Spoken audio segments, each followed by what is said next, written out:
आई और आज मेरे दिल का बोझ थोड़ा तो देखिए कितने प्यारे। ऐसी मेरी यूट्यूब भी फैमिली है, माता रानी के आशीर्वाद से दिल में वो बात आज तक जो जीवन मैं अपने गुस्से में काबू नहीं कर पा।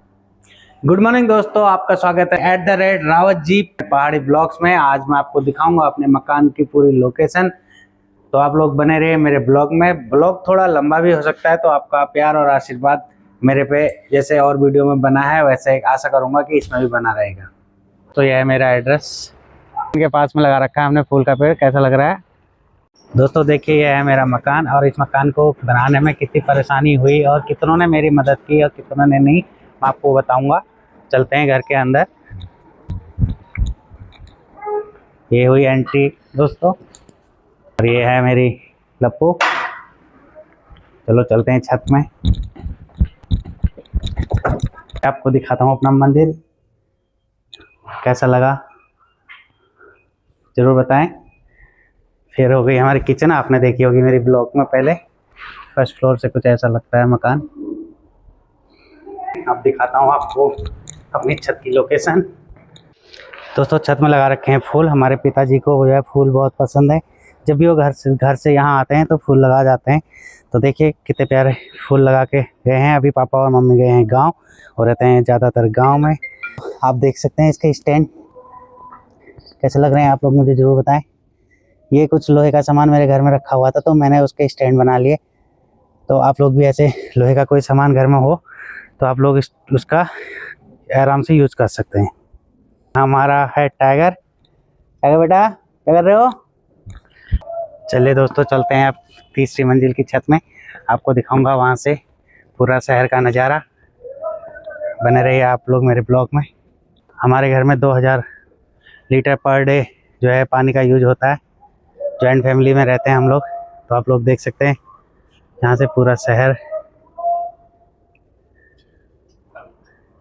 और सूरज पूरे सर पे।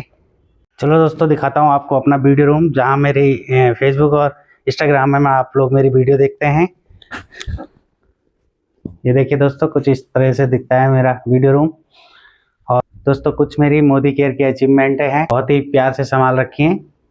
और आप लोगों को भी कुछ ऐसे मेडल्स मिलते हैं तो उनको संभाल के रखिएगा, ये बहुत यादगार चीज़ें होती हैं। चलिए दोस्तों बताते हैं इस मकान को बनाने का पूरा प्रोसीजर। दोस्तों हम लोग 93 में काशीपुर आ गए थे, और हमारी पढ़ाई लिखाई यहीं हुई। हमारे पिताजी के साथ मैं और मेरे बड़े भैया रहते थे। पिताजी हमारे सेंट्रल वेयर हाउस में जॉब करते थे। पापा जी के ही साथ हमारे अंकल जी जहाँ हम रेंट पे रहते थे वो भी जॉब करते थे, तो हमें वहाँ 10-12 साल हमने वहाँ बिताए। उसके बाद जो है यहाँ पे पापा जी ने 2006 में यहाँ पे ज़मीन खरीद ली थी, तब जो है वो रिटायरमेंट ले चुका था उन्होंने। उसके बाद वो ज़मीन लेके गांव चले गए। गांव जाने तो मैं कुछ समय तक 1.5-2 साल तक यहाँ अकेला रहा, और अकेले रहते हुए भी मैंने यही सोचा था कि काशीपुर में मुझे कुछ ना कुछ करना है, कुछ ना कुछ अपना आगे बढ़ना है।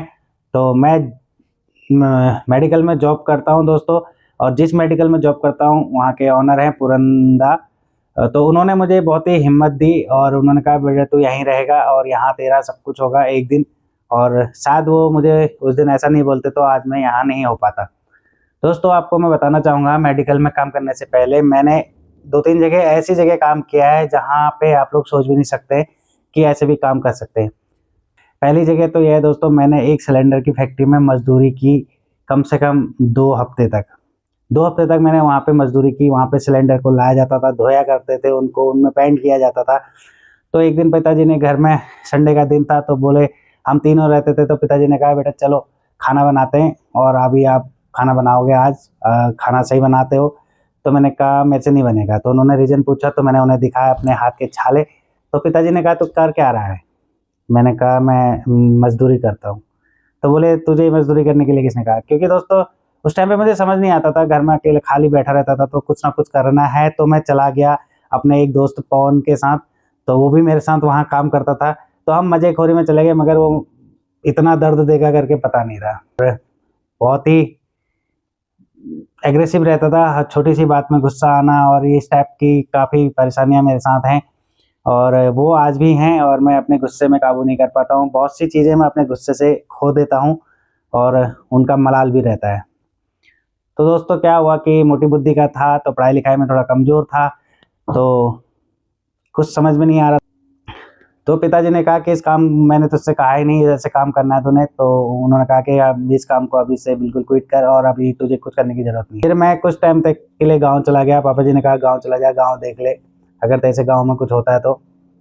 6-7 महीने वहाँ भी बिताए मैंने अपने, तो वहाँ भी मैं कुछ कामयाब नहीं हो पाया। उसके बाद मैंने बड़े भैया को फ़ोन किया और मैंने कहा कि मुझे कुछ जॉब करनी है, काशीपुर में आना है।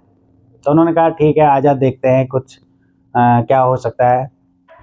गांव से आया मैं दोस्तों, उसके बाद एक जो है काशीपुर में उत्सव गार्डन नाम से रेस्टोरेंट हुआ करता था, उसमें मैंने किचन में काम करने के लिए गया था, मगर वहाँ पे जो है किचन की वैकेंसी पूरी हो गई और मुझे वेटरी का काम करना पड़ा। तो 6-7 महीने वेटरी का काम भी किया। तो कहते हैं माँ की पीड़ा जो है हमेशा अपने बच्चे को नहीं देख सकती है। तो मम्मी गाँव से यहाँ आई हुई थी, तो मैं रेंट पे रहता था। तो जब मैं कहीं 1-2 दिन में रात को देर में घर आया, तो एक दिन ऐसा हुआ कि मेरे लिए दरवाजे ओपन नहीं हुए, क्योंकि क्या हुआ कि मैं लेट में आया तो सब लोग सो रखे थे, तो बेल खराब हो रखी थी, फ़ोन था नहीं। तो मैं काफ़ी देर तक दरवाज़ा बजाता रहा, तो किसी को सुनाई नहीं दी। फिर बगल में पड़ोस में मकान में गया, उन्होंने दरवाजे खोले, फिर उनकी छत से अपनी छत में गया और ऊपर का दरवाज़ा बजा के तब नीचे आया। तो मम्मी ने उस दिन कहा कि आज से इस जॉब में नहीं जाएगा, तुझे कुछ करना है तो आप कुछ और कर। और मैं सीधे जो है अस्पताल में चला गया, जहाँ मेरे भैया भी काम करते हैं अभी भी।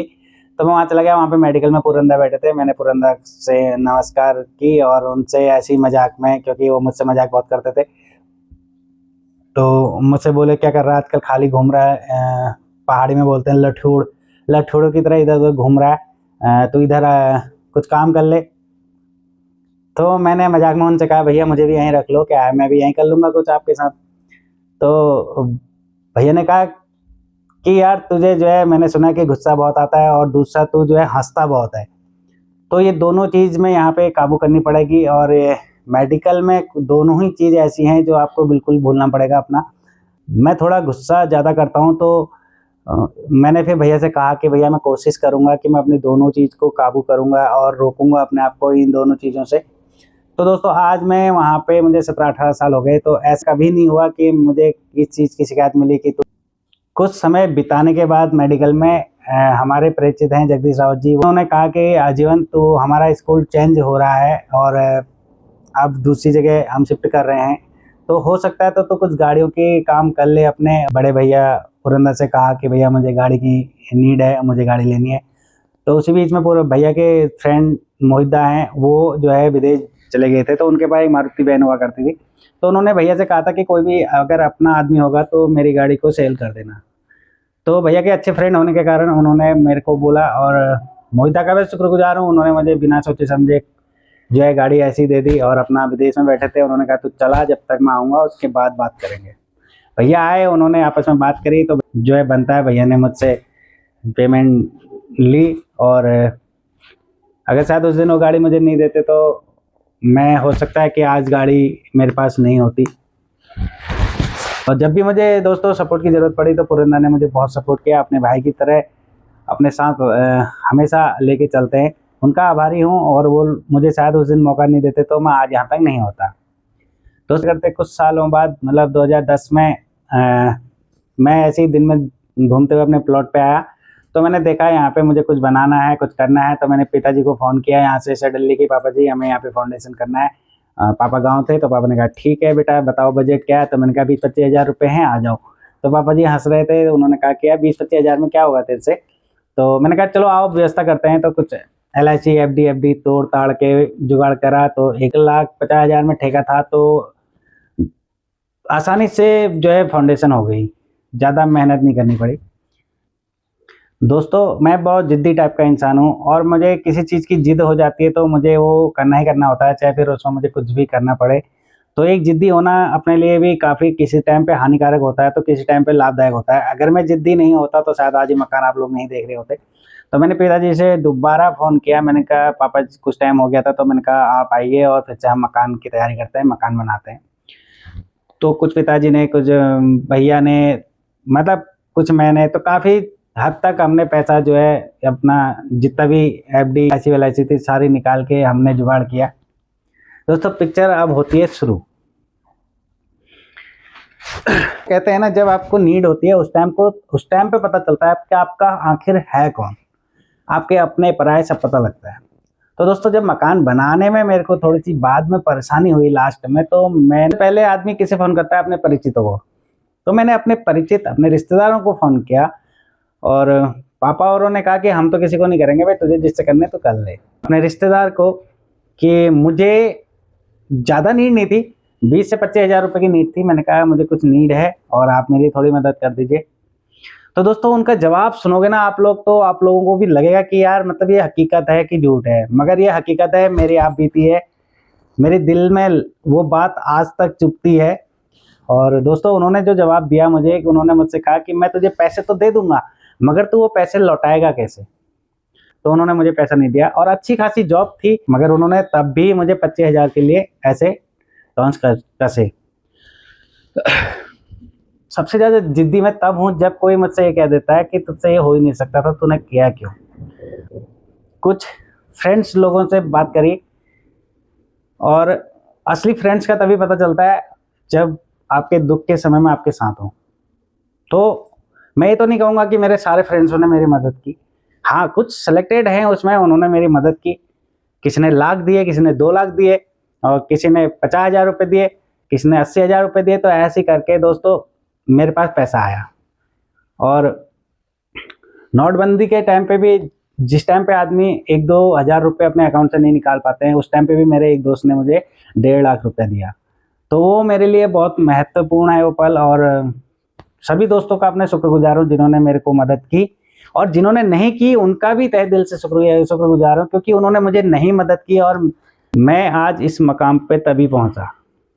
शायद वो मेरे को मदद कर देते तो कुछ मैं कंजूसी कर लेता कि यार यहाँ पे ऐसा नहीं करना, वहाँ पे नहीं करना है। मगर जुनून अगर आप पे है, कुछ करने का जज्बा है, तो आप बहुत कुछ कर सकते हैं। और सभी युवा दोस्तों से, अपने पहाड़ी क्षेत्र के जितने भी लोग मेरे यूट्यूब में देखते हैं या देख रहे हैं या देखेंगे, हर युवा से एक ही चीज़ बोलूँगा दोस्तों, अगर आप घर से बाहर आए हो तो आप कुछ बन के घर के अंदर जाना।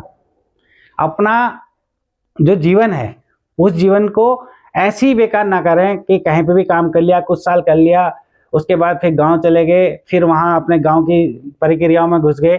या तो आप दोस्तों अपना पहाड़ से आओ मत, अगर आए हो तो कुछ बन के जाओ। मैं सभी लोगों को ये संदेश देना चाहूँगा इस वीडियो के माध्यम से। इतने कठिन परिश्रम करने के बाद यहाँ तक पहुँचा हूँ माता रानी के आशीर्वाद से, जो हमेशा मेरे पे बनी रहती है, और अपने माता पिता और पितरों के आशीर्वाद से, और दोस्तों सबसे बड़ा सहयोग आप लोगों का, जो मुझे यहाँ तक पहुँचने में पूरी मदद मिली है। दोस्तों, आज मैंने अपनी आपको कहानी बताई और आज मेरे दिल का बोझ थोड़ा हल्का हुआ। जैसे मेरी यहाँ की अपनी फैमिली है, वैसी मेरी यूट्यूब भी फैमिली है। और कैसी लगी मेरी कहानी आपको, आप लोग मुझे ज़रूर बताएं कमेंट पे, और कुछ नया आपके बीच में लाता रहूँगा। शायद वीडियो थोड़ी लंबी हो गई होगी, तो आप लोगों का प्यार और आशीर्वाद मेरे पे यूँ ही बना रहे, और मेरी वीडियो को लाइक एंड सब्सक्राइब जरूर करें। आप लोगों का धन्यवाद। जय देवभूमि।